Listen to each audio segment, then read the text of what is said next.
ครอบครัวเป็นอย่างดี เป็นคู่ชีวิตที่ดีของภรรยา ให้ความห่วงใยบุตรธิดาตลอดเวลา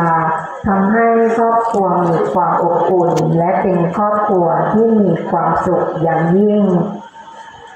และเมื่อประมาณปีพุทธศักราช 2557 ร้อยตำรวจโทจรูญเย็นบำรุงได้ล้มป่วยลงด้วยโรคมะเร็งต่อมลูกหมาก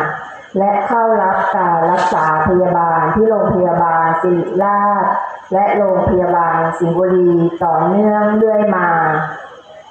จนกระทั่ง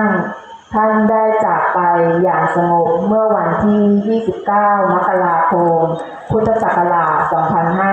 2569 เวลา 22:25 นาที รวมชีวิตอายุได้ 85 ปี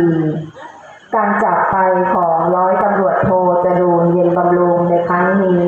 สร้างความเศร้าโศกเสียใจแก่ภรรยาบุตรหลานและญาติมิตรเป็นอย่างยิ่งท่านผู้มีเกียรติที่เคารพคะชีวิตและความตายเป็นของคู่กัน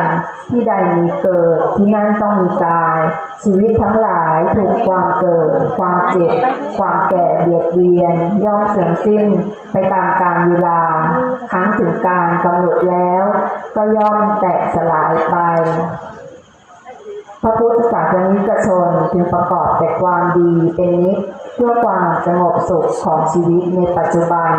และเป็นที่พึ่งพิงในโลกเบื้องหน้าในสัมปายภพด้วยอำนาจแห่งคุณพระศรีรัตนตรัยและบุญกุศลคุณงามความดีที่ร้อยตำรวจโทจรูญเย็นบำรุงที่ได้ปฏิบัติบำเพ็ญมาตลอดถึงบุญกุศลที่ภรรยาบุตรธิดาและญาติมิตรได้ร่วมจิตบำเพ็ญทักษิณานุปทานอุทิศให้ในการครั้งนี้จงเป็นพลวะปัจจัยส่งให้ร้อยตำรวจโทจรูญเย็นบำรุงได้ไปสถิตเสวยอุดมสุข